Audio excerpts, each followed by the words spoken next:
अस्सलाम वालेकुम। उम्मीद है आप सब ठीक होंगे। आज हम पढ़ेंगे inventory system.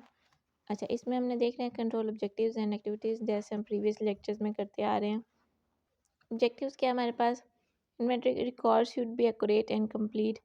All inventory movement should be timely and correctly recorded and should be authorised. Activities क्या है? Segregation of duties, inventory record होने चाहिए, रिसीट्स टाइमली होनी चाहिए, करेक्टली रिकॉर्डेड होनी चाहिए।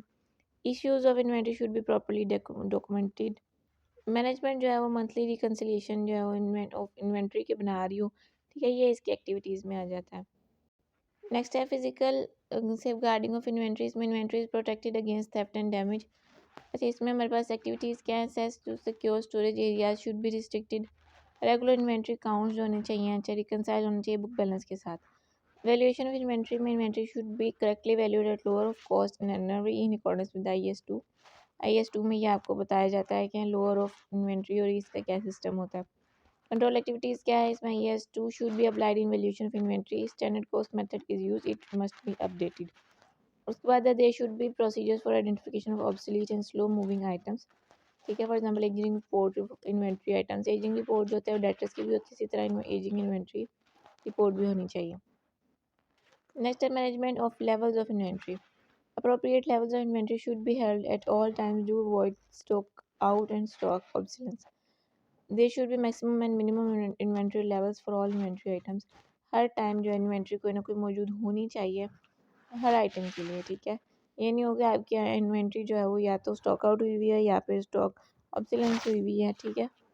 ये कुछ इन्वेंट्री काउंट इंस्ट्रक्शंस है जिनको आपने रीड आउट कर लेना है और इसको अंडरस्टैंड कर लेना है। ये सिंपल सी हैं, जस्ट जनरल बातें हैं, इनको आपने अंडरस्टैंड कर लेना है, ठीक है। नेक्स्ट हमारे पास है non current asset system. Additions या फिर deletions of non current asset. क्या ऑब्जेक्टिव्स है इसमें? All purchases and disposal of non current assets are properly authorised and relevant record should be updated.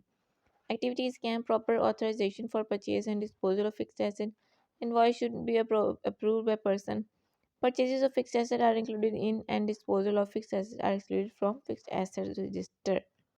Next is recording of expenditures on non-current assets. All expenditures are properly analyzed as capital on revenue. All capital expenditures on non-current assets should be properly recorded. Activities में हमारे पास आ जाता है invoices should be marked with appropriate account heads.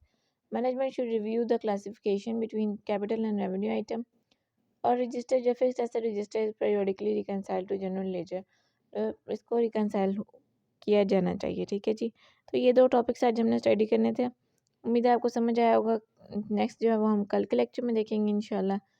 ठीक है जी, आप अपना ख्याल रखिएगा। अल्लाह हाफिज़।